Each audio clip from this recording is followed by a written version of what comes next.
മുരളി നെല്ലനാട് നോവൽസിലേക്ക് എല്ലാവർക്കും സ്വാഗതം. മായാദേവി എഴുതിയ രാത്രിമഴ.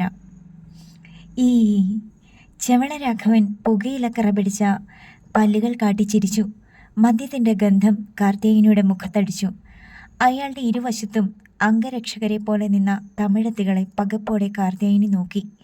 കറുത്തിരണ്ട മുഖം, ഉരുട്ടിവെച്ചതുപോലുള്ള മൂക്കിൽ തിളങ്ങുന്ന മൂക്കൂത്തി, രണ്ടും ഒരേ അച്ചിൽ വാർത്തെടുത്തതുപോലെ തോന്നി. ഒരാൾക്ക് മഞ്ഞസാരിയും മറ്റേയാൾക്ക് പച്ചസാരിയുമാണെന്ന വ്യത്യാസം മാത്രം. കാട്ടുമൃഗത്തിൻ്റെ നോട്ടം. ഇവള് കനകമ്മ, അവള് മുനിയമ്മ, ടിൻസ. അവളെ മെരുക്കി കൊണ്ടുപോകാൻ ഇവളുമാര് മതി. കേറി വരീനടി. കാർത്തികേയനി വഴിയൊഴിഞ്ഞു. ചെവള രാഘവനും തമിഴത്തികളും വീടിനുള്ളിൽ കയറി. രാഘവൻ വാതിലടച്ചു. കാർത്തികേയനി പരുങ്ങലോടെ നിന്നു. ഇവള് കാർത്തികേയനി, നമ്മ ആള് താൻ. തമിഴത്തികൾ കാർത്തികേയനിയെ നോക്കി തലയാട്ടി. ചെവള രാഘവൻ കസേരയിൽ ചെന്നിരുന്നു. വാറ്റുകൊണ്ടുവാടി, ആദ്യം ഒന്ന് ഉഷാറാവട്ടെ. തണുപ്പ് സഹിക്കവയ്യാതെ രാഘവൻ കൈകൾ കൂട്ടിത്തിരുമ്മി. കാർത്തികേയനി അകത്ത് പോയി 4 കുപ്പി വാറ്റുചാരായം കൊണ്ടുവന്നു. തമിഴത്തികൾ രാഘവന്റെ മുന്നിലായി ചമ്രം പടിഞ്ഞ് നിലത്തിരിപ്പുണ്ടായിരുന്നു. കാർത്തികേയനി കുപ്പികൾ ടീപ്പോയിൽ വെച്ചു. നല്ല സൂപ്പർ സരക്ക്. 2 കുപ്പികൾ എടുത്ത് ചെവള രാഘവൻ തമിഴത്തികൾക്ക് കൊടുത്തു. ചകിരി കൊണ്ടുള്ള അടപ്പ് കടിച്ചു കളഞ്ഞ് സോഡ കുടിക്കുന്ന ലാഘവത്തിൽ രാഘവൻ കുപ്പി വായിൽ കമഴ്ത്തി. ഗ്ലാസ്സിലൊഴിച്ച് തമിഴത്തികളും കൂടി തുടങ്ങി. ടച്ചിങ്സ് ഒന്നും ഇല്ലയാ? കനകമ്മ ശക്തിയായി പുറത്തേക്ക് ഊതിയിട്ട് ചോദിച്ചു. കാർത്തികേയനി അകത്തു പോയി.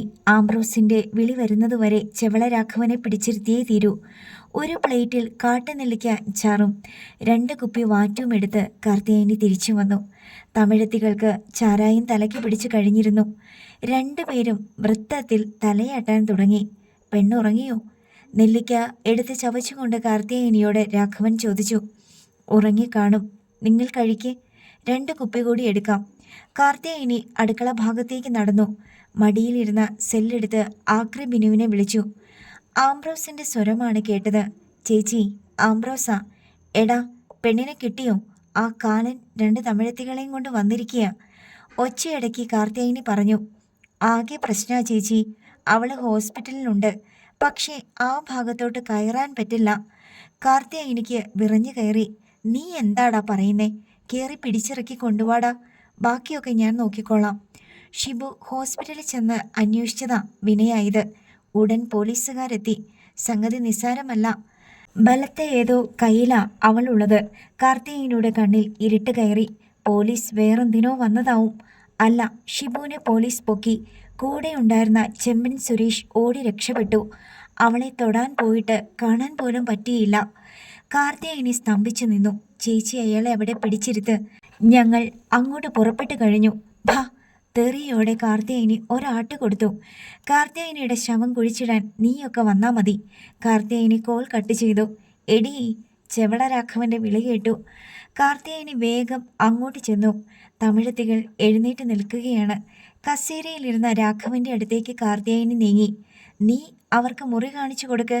കനകമ്മേ, 1 കുപ്പി ചാരായം അവളെ വായിലേ തള്ളിക്കൊട്. കാർത്തികേയനി പതറി. കനകമ്മ 1 കുപ്പി കയ്യിലെടുത്തു. വഴികാട്ടി രാസാത്തി.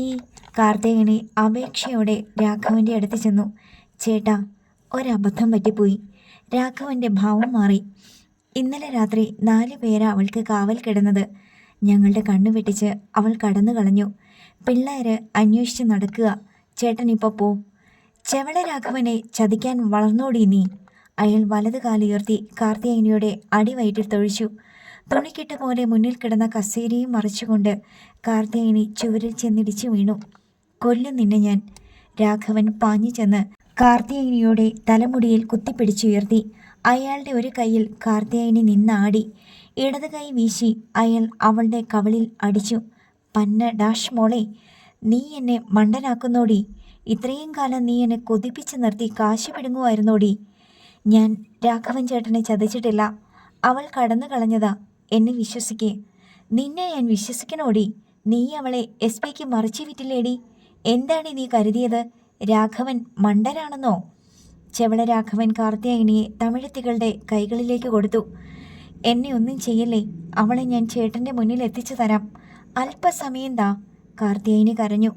രാഘവൻ ഒരു കുപ്പിയുടെ അടപ്പ് കടിച്ചു തുറന്നു. അതുമായി അയാൾ കാർത്തിയായനിയുടെ മുന്നിൽ വന്നു. കുതറിയ കാർത്തിയായനിയെ തമിഴത്തികൾ അടക്കി നിർത്തി. അയാൾ കൈലിയും ബ്ലൗസുമായി നിന്ന കാർത്തിയായനിയെ അടിമുടി നോക്കി. നിന്നെ കണ്ട കാഴ്ചയിൽ 35 മതിക്കൂ. നീയും രാഘവനൊരു മുതലാടി. രാഘവൻ കാർത്തിയായനിയുടെ കവിളിൽ കുത്തിപ്പിടിച്ചു.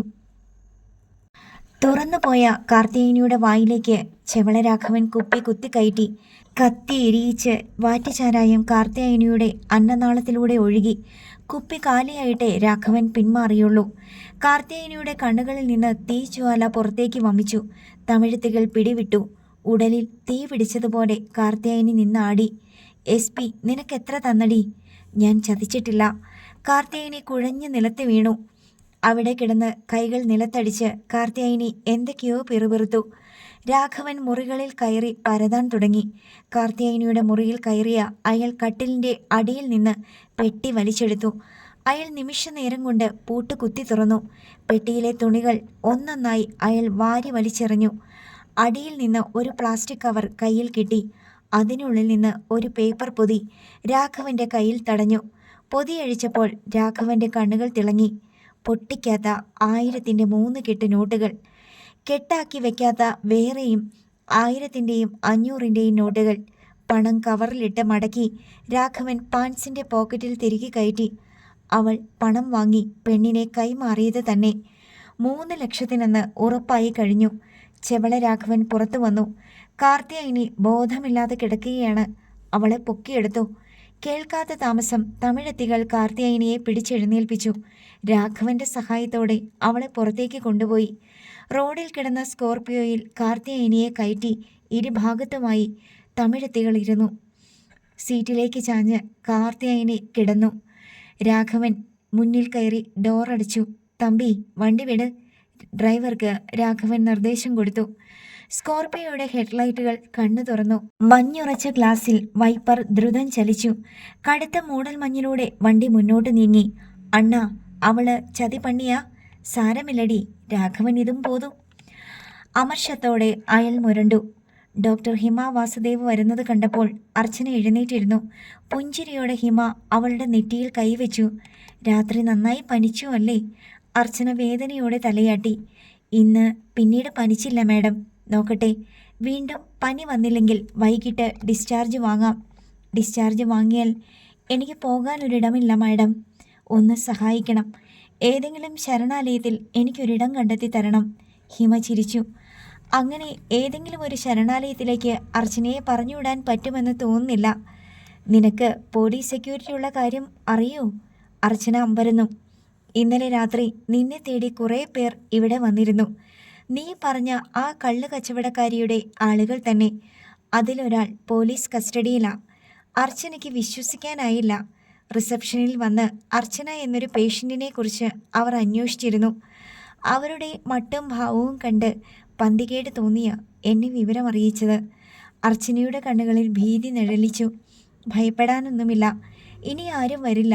പക്ഷേ ആരുടെയും സഹായമില്ലാതെ നിനക്ക് ജീവിക്കാനാവില്ല. ഡിസ്ചാർജ് ചെയ്ത് നിന്നെ എൻ്റെ വീട്ടിലേക്ക് കൊണ്ടുപോകാനാ എൻ്റെ തീരുമാനം. അർച്ചനയുടെ കണ്ണുകൾ നിറഞ്ഞു. നോക്കട്ടെ, പനി വന്നില്ലെങ്കിൽ വൈകിട്ട് എൻ്റെ കൂടെ വരാം. നാളെ എനിക്ക് ട്രിവാൻഡ്രത്ത് പോകേണ്ട കാര്യമുണ്ട്. നീ കൂടി വാ. അവിടെ ചെന്ന് പോലീസിൽ കംപ്ലൈൻറ്റ് കൊടുക്കാം. ഇനി അതിന് വൈകിക്കൂടാ. അവൾ കരഞ്ഞുപോയി. സമാധാനമായിരിക്കെ. ഹിമ അവിടെ നിന്ന് പോയി. ദിവസങ്ങൾ വൈകുകയാണെന്ന് അവൾ ഓർത്തു. കാർത്തിയായനി ചേച്ചി പറഞ്ഞതുപോലെ തൻ്റെ മോനെ തമിഴ്നാട്ടിലോ മറ്റോ കൊണ്ടുപോയിട്ടുണ്ടെങ്കിൽ അർച്ചനയ്ക്ക് ഓർക്കാൻ കൂടി കഴിഞ്ഞില്ല. വൈകുന്നേരം ഡിസ്ചാർജ് ചെയ്യാൻ പോകുന്ന വിവരം ട്രീസ വന്ന് അവളെ അറിയിച്ചു. 7 മണി കഴിഞ്ഞപ്പോൾ ഹിമ വാർഡിലെത്തി. ഹിമയുടെ കാറിൽ അർച്ചന പുതിയ അഭയസ്ഥാനത്തേക്ക് പുറപ്പെട്ടു. എൻ്റെ ഹസ്ബൻഡ് വിദേശത്താണ്. വീട്ടിൽ അച്ഛനും അമ്മയും ഒരു സെർവൻറ്റും മാത്രമേ ഉള്ളൂ. അച്ഛൻ റിട്ടയേർഡായി RDO പോസ്റ്റിൽ നിന്ന്. അമ്മയും റിട്ടയേർഡായി സിവിൽ കോർട്ടിൽ നിന്ന്. ഡ്രൈവ് ചെയ്യുമ്പോൾ ഹിമ പറഞ്ഞു. അർച്ചന കേട്ടിരുന്നു. കുഞ്ഞിനെ കണ്ടെത്തുന്നത് വരെ നിനക്ക് എൻ്റെ വീട്ടിൽ കഴിയാം. ഹോസ്പിറ്റലിൽ ഞാനൊരു ജോലി ശരിയാക്കി തരാം. ഒരു താമസ സ്ഥലവും. നിനക്ക് ഞാൻ തന്ന വാക്ക് പാലിച്ചിരിക്കും.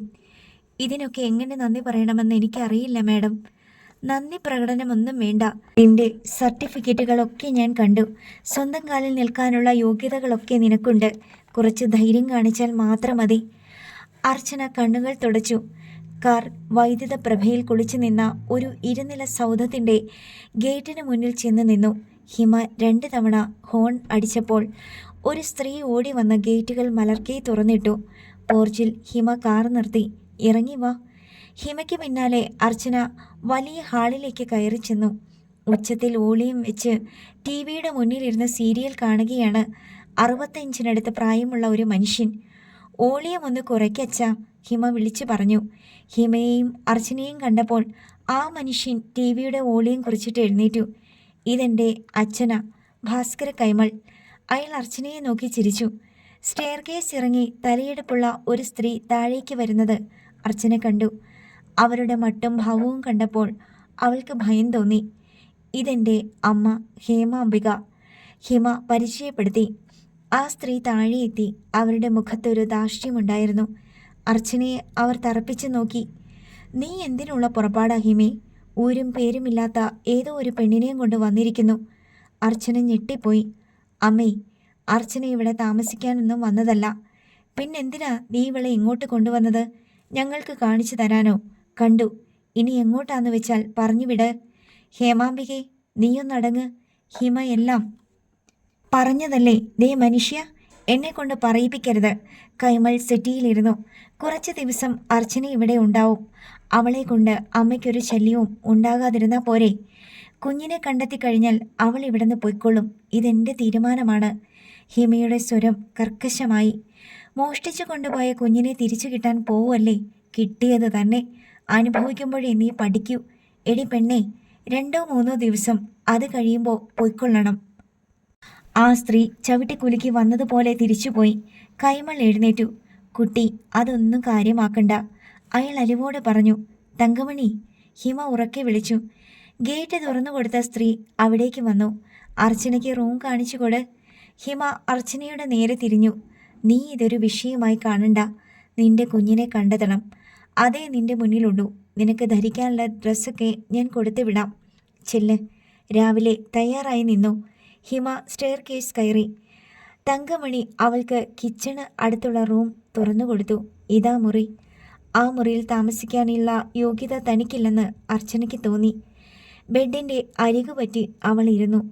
എൻ്റെ മോനെ, നീ എവിടെയാണ്? അമ്മയും മറ്റെവിടെയോ വന്നടിഞ്ഞു. അർച്ചന കുനിഞ്ഞിരുന്നു. വിങ്ങി വിങ്ങി കരഞ്ഞു. നിരഞ്ജന, തൻ്റെ ഈ നീക്കം തികഞ്ഞ നന്ദികേടാണ്. താൻ ആത്മമിത്രമെന്ന് വിശ്വസിക്കുന്ന സ്നേഹപ്രഭയോടുള്ള വഞ്ചന കൂടിയാണ്. സുധീഷ് വല്ലാതെ വികാരാധീനനായി. താടിക്ക് കൈകൊടുത്ത് ഡൈനിങ് ടേബിളിന് മുന്നിലിരുന്ന നിരഞ്ജനയുടെ കാതുകളിലൊന്നും വീണില്ല. സ്നേഹപ്രഭയും ഫൈസിയും എനിക്ക് ആരുമല്ല. അതുപോലല്ല നിരഞ്ജനയ്ക്ക്. നിരഞ്ജനയുടെ നന്മയെ കരുതിയ സ്നേഹപ്രഭയുടെ പ്രേരണ കൊണ്ട് ഫൈസി ഒരു കുഞ്ഞിന് വേണ്ടി ഇറങ്ങി പുറപ്പെട്ടത്. ഒടുവിൽ നിരഞ്ജന തന്നെ അയാളെ ശിക്ഷിക്കാനും പോകുന്നു. നിരഞ്ജന അസഹ്യത പ്രകടിപ്പിച്ചു. ഇതെങ്ങനെ ശിക്ഷയാകും? സുധി വിശദമാക്കിത്താ. മേലുദ്യോഗസ്ഥൻ്റെ ഓർഡർ അനുസരിക്കുക മാത്രമേ ഫൈസി ചെയ്തുള്ളൂ. വേറെന്ത് തെറ്റാണ് ഫൈസി ചെയ്തത്? ഞാൻ സമ്മതിക്കുന്നു. ഇങ്ങനെയൊരു ഇഷ്യൂ പുറത്തു വരുമ്പോൾ ഫൈസി വഴിയാണ് ലീക്ക് ഔട്ട് ആയതെന്ന്. അതിൻ്റെ പേരിൽ ഫൈസിയെ തൊടാൻ പോലും ആരും ധൈര്യപ്പെടില്ല. പോലീസിൽ നട്ടലുള്ള ചെറുപ്പക്കാരുണ്ട്. പൊതുജനം പറയും. നിരഞ്ജനയോട് തർക്കിച്ച് ജയിക്കാൻ എനിക്ക് കഴിയില്ല. ഞാൻ ചിന്തിക്കുന്നത് മാനുഷിക പരിഗണന വെച്ചാണ്. 13 തികയാത്ത ഒരു പാവം പെൺകുട്ടിയുടെ കാര്യത്തിൽ ഈ പറഞ്ഞ മാനുഷിക പരിഗണനയൊന്നും സുധിക്കില്ലേ? ഒരു നരാധമൻ അവളെ എങ്ങനെ കടിച്ചു കുടഞ്ഞെന്ന് ഒരു നിമിഷത്തേക്കെങ്കിലും സുധിയൊന്ന് ഓർത്തു നോക്ക്. നമ്മുടെ മുന്നിൽ അവൾ നിന്ന ചിത്രം മറന്നു കളയാൻ സുധിക്ക് കഴിയുമോ? സുധീഷ് മിണ്ടിയില്ല. സംഭവിച്ചു പോയില്ലേ എന്നൊരു മറുവാക്കാവും ഇപ്പോൾ സുധിയുടെ മനസ്സിലെന്ന് എനിക്കറിയാം. ഇനി ഇത്തരമൊരു ദുരന്തം ഒരു പെണ്ണിനും സംഭവിക്കാതിരിക്കാനാ ഞാൻ ശ്രമിക്കുന്നത്. നിരഞ്ജന ടേബിളിൽ കൈകുത്തി എഴുന്നേറ്റു. തിരുവനന്തപുരത്തെ ഒരു വിമൻസ് ഫോറവുമായി ഞാൻ ബന്ധപ്പെട്ട് കഴിഞ്ഞു. വിഷയമൊന്നും ഡിസ്കസ് ചെയ്തിട്ടില്ല. നാളെ ഞാൻ തിരുവനന്തപുരത്തേക്ക് പോകും. ഒരു മീറ്റിംഗ് അറേഞ്ച് ചെയ്തിട്ടുണ്ട്. ഉറച്ചതായിരുന്നു നിരഞ്ജനയുടെ സ്വരം. അവൾ ഓഫീസ് റൂമിലേക്ക് കയറി വാതിൽ ചാരി. സുധീഷ് ബെഡ്റൂമിൽ വന്ന് കുറേ നേരം ചിന്താധീനനായിരുന്നു. ഈ ഒരൊറ്റ പ്രശ്നത്തിൽ കാര്യങ്ങൾ കുഴഞ്ഞു മറിയുകയാണ്. നിരഞ്ജന പ്രഗ്നൻ്റ് ആണെന്നാണ് നടരാജൻ മാമ ഉൾപ്പെടെ എല്ലാവരും വിശ്വസിക്കുന്നത്. അതിലെല്ലാം ഉപരി ഒരു കുഞ്ഞിനെ കണ്ടെത്തി തരാമെന്ന് സമ്മതിച്ച ഫൈസിയിൽ നിന്ന് ഒരു സഹായവും ഇനി ഉണ്ടാവാൻ പോകുന്നില്ല. അവൻ സെല്ലെടുത്ത് ഫൈസൽ മുഹമ്മദിൻ്റെ നമ്പറിലേക്ക് വിളിച്ചു. സുധി പറ. താല്പര്യമില്ലാത്ത മട്ടിൽ ഫൈസൽ മുഹമ്മദിൻ്റെ സ്വരം വന്നു. ഞാൻ എന്ത് ചെയ്യാനാണ് ഫൈസി? നിരഞ്ജന അടുക്കുന്ന ലക്ഷണമില്ല. അവൾ തിരുവനന്തപുരത്തെ ചില സ്ത്രീ സംഘടനകളുമായി കോണ്ടാക്ട് ചെയ്തു കഴിഞ്ഞു. നാളെ അങ്ങോട്ട് വരാനുള്ള തയ്യാറെടുപ്പിലാണ്. ഒരു മിനിസ്റ്ററുടെ രാജിവാർത്തയാവും നാളെ ചാനലിലെ ബ്രേക്കിംഗ് ന്യൂസ്. അയാൾ മിനിസ്റ്ററാണോ? അതെ. മൈ ഗോഡ്, അച്ഛൻ ഇത് ക്ഷമിക്കുമെന്ന് തോന്നുന്നില്ല. അവളെ തടയാൻ ആർക്കും കഴിയില്ല. ദൂരവ്യാപകമായ പ്രത്യാഘാതങ്ങളാണ് സംഭവിക്കാൻ പോകുന്നത്. ഫൈസി സ്നേഹപ്രഭയെ വിളിച്ചൊന്ന് പറ. നിരഞ്ജനയെ തടഞ്ഞേ തീരൂ, സുധീഷ് അപേക്ഷിച്ചു. സ്നേഹ 2 തവണ നിരഞ്ജനയെ വിളിച്ചു. നിർബന്ധിക്കാൻ സ്നേഹയ്ക്ക് കഴിയില്ല. മരിച്ചുപോയത് ഒരു പെണ്ണാണെന്ന കാര്യം സുധി മറക്കരുത്. ധാർമ്മിക രോഷം സ്നേഹയിലുമുണ്ട്. നമ്മൾ ആണുങ്ങൾക്ക് മറുപടിയില്ല സുധി. സ്നേഹ മനസ്സുകൊണ്ട് നിരഞ്ജനയുടെ പക്ഷത്താ. ഇനി എന്ത് ചെയ്യും? സുധി നിരഞ്ജനയുടെ അരികിലേക്ക് ചെല്ല്. ഫോണിൻ്റെ സ്പീക്കർ ഓൺ ചെയ്തിട്ട്. എനിക്കിത് പ്രതിരോധിച്ചല്ലേ കഴിയൂ. ശരി. സുധീഷ് വേഗം പുറത്തു വന്നു. നടക്കുന്നതിനിടയിൽ അവൻ സ്പീക്കർ ഓൺ ചെയ്തു. വാതിൽ തുറന്ന് അകത്ത് പ്രവേശിച്ചപ്പോൾ നിരഞ്ജന എന്തോ നോട്ട് കുറിക്കുകയാണ്. അവൾ മുഖമുയർത്തി. ലൈനിൽ ഫൈസിയുണ്ട്. അവൻ അവൾക്കടുത്തേക്ക് ചെന്നു. നാളെ വരരുതെന്ന് പറയാനാണെങ്കിൽ സോറി ഫൈസി, ഞാൻ വരാൻ നിശ്ചയിച്ചു കഴിഞ്ഞു. ഇനിയൊരു ടോക്ക് വേണ്ട. യെസ്, നിരഞ്ജന വന്നോളൂ. ഫൈസൽ മുഹമ്മദിൻ്റെ സ്വരം വന്നു. നിരഞ്ജന സുധീഷിനെ നോക്കി. ഒപ്പം സുധിയെയും കൂട്ടിക്കോ. വെറും കൈയോടെ നിങ്ങളെ ഞാൻ മടക്കി അയക്കില്ല. രണ്ടാൾക്കും ഒന്ന് മനസ്സിലായി.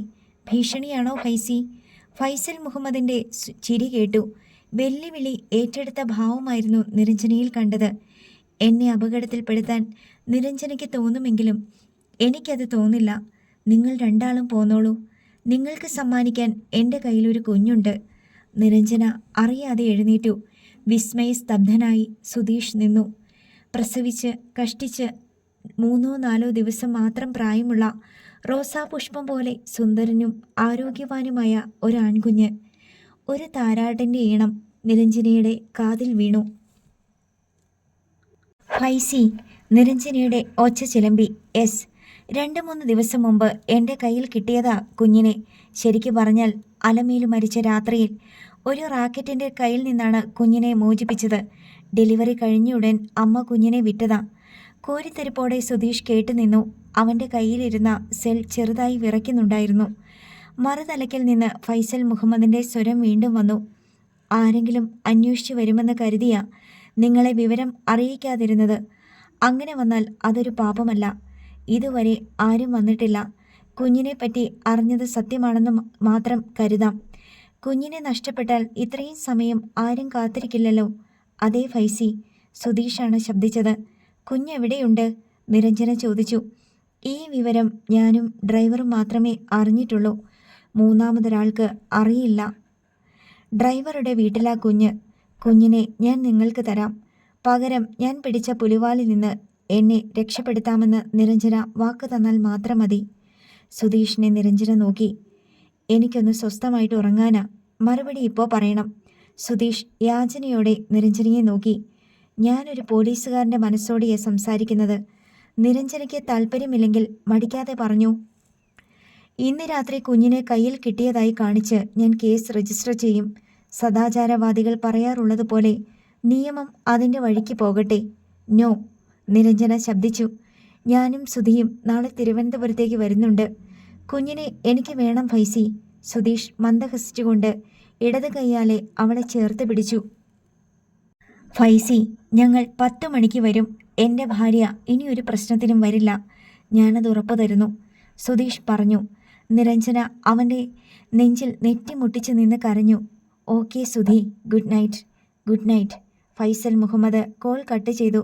സ്നേഹപ്രഭയുടെ മിസ്ഡ് കോൾ കണ്ട് അയാൾ തിരിച്ചു വിളിച്ചു. മോൾ ഉറങ്ങിയോ? ഉറങ്ങി. ഫൈസി എന്ത് തീരുമാനിച്ചു? ഉത്കണ്ഠ നിറഞ്ഞ സ്നേഹപ്രഭയുടെ സ്വരം കാതിലെത്തി.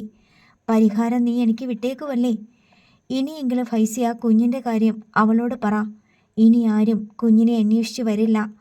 ആ പെണ്ണിൻ്റെ വിവരം പുറത്തു വന്നാൽ സസ്പെൻഷൻ മാത്രമല്ല, ഡിപ്പാർട്ട്മെൻറ്റും രാഷ്ട്രീയക്കാരും നമ്മളെ വേട്ടയാടും. ഞാൻ അവളോട് പറഞ്ഞു. എന്നിട്ട് സ്വന്തം കാര്യം വരുമ്പോൾ ആരാടി സാമൂഹ്യ സേവനത്തിന് ഇറങ്ങുന്നത്? കുഞ്ഞിനെ കൈയേൽക്കാൻ അവൾ നാളെ വരുന്നു. ഓ ഗോഡ്, നാളെ കുഞ്ഞിൻ്റെ അവകാശി വരരുതേന്ന എൻ്റെ പ്രാർത്ഥന. കുഞ്ഞിനെ കൈമാറിക്കഴിഞ്ഞാൽ ആ ചാപ്റ്റർ ക്ലോസ് ചെയ്യാനേ പറ്റൂ. ആരും വരില്ല ഫൈസി. നാളെ രാവിലെയുള്ള വഞ്ചിനാടിന് നീ കൂടി പോരണം. അവർ 10 മണിക്കെത്തും. രാവിലെ നമുക്ക് സുഗതൻ്റെ വീട്ടിൽ ചെന്ന് കുഞ്ഞിനെ വാങ്ങണം. ഞാൻ വരാം ഫൈസി. ഇതെൻ്റെയും മോഹമല്ലേ? അവളോട് ഒരു ദേഷ്യവും ഫൈസിക്ക് തോന്നരുത്. പെണ്ണ് നിർവചിക്കാൻ കഴിയാത്ത സൃഷ്ടി തന്നെ. ഫൈസൽ മുഹമ്മദ് ചിരിച്ചു. പുനലൂരിൽ നിന്ന് തിരുവനന്തപുരത്തേക്കുള്ള യാത്രയിലായിരുന്നു ഹിമയും അർച്ചനയും. ഹിമ തന്നെയാണ് കാർ ഡ്രൈവ് ചെയ്തത്. എനിക്ക് കിംസിലൊന്ന് പോകേണ്ടതുണ്ട്. അത് മടങ്ങും വഴിക്ക് മതി. മെഡിക്കൽ കോളേജിൽ നിന്ന് എത്ര ദൂരം പോയിട്ടാ അവർ വണ്ടി തടഞ്ഞതെന്ന് അർച്ചനയ്ക്ക് അറിയാമോ? അധികം ദൂരമൊന്നും പോയിട്ടുണ്ടാവില്ല. ഏറിയാൽ 1-2 കിലോമീറ്റർ. അപ്പോൾ സംഭവം നടന്നത് മെഡിക്കൽ കോളേജ് പോലീസ് സ്റ്റേഷൻ്റെ പരിധിയിൽ തന്നെ. ഞാൻ പഠിച്ചത് തിരുവനന്തപുരം മെഡിക്കൽ കോളേജിലാണ്. കുറച്ച് വൈകിപ്പോയി അല്ലേ മാഡം? എൻ്റെ മോനെ മറ്റെവിടേക്കെങ്കിലും കൊണ്ടുപോയിട്ടുണ്ടാവുമോ? അർച്ചന കരച്ചിലടക്കി. നമുക്ക് കഴിയുന്നതല്ലേ ചെയ്യാൻ പറ്റൂ. നിനക്ക് വിധിച്ചിട്ടുണ്ടെങ്കിൽ കുഞ്ഞിനെ തിരിച്ചു കിട്ടും. അർച്ചന മനസ്സുരുകി പ്രാർത്ഥിച്ചു. നീ എന്നെ കാണാൻ ആദ്യം വന്നപ്പോൾ ഞാനൊരു കാര്യം പറഞ്ഞത് ഓർക്കുന്നുണ്ടോ? വിവാഹിതനാണെങ്കിൽ കൂടി ഡെലിവറി ടൈമിൽ നിന്റെ കുഞ്ഞിൻ്റെ അച്ഛൻ്റെ സഹായം തേടണമെന്ന്. നീ അത് ചെവിക്കൊണ്ടില്ല. അയാൾ ഉണ്ടായിരുന്നെങ്കിൽ ഇന്നിത് സംഭവിക്കുമായിരുന്നോ? അവൾ കരയാൻ തുടങ്ങി. ഇനി കരഞ്ഞിട്ട് കാര്യമില്ല. ജീവിതം പലർക്കും വേണ്ടി ഹോമിച്ച് കളഞ്ഞവളാ നീ. അനുഭവിക്കാതെ തരമില്ല. കുറ്റപ്പെടുത്തലിൻ്റെ ലാഞ്ചന കൂടി ഹിമയുടെ സ്വരത്തിലുണ്ടായിരുന്നു. 10 മണിയോടെ അവർ മെഡിക്കൽ കോളേജ് പോലീസ് സ്റ്റേഷനിലെത്തി. സർക്കിൾ ഇൻസ്പെക്ടറുടെ കയ്യിൽ പെറ്റീഷൻ കൊടുക്കാനാണ് ഹിമ നിശ്ചയിച്ചത്. സ്റ്റേഷനിൽ അന്വേഷിച്ചപ്പോൾ CI പുറത്തേക്ക് പോയ വിവരം അറിഞ്ഞു.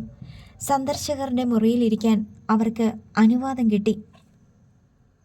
നോവൽ തുടരും.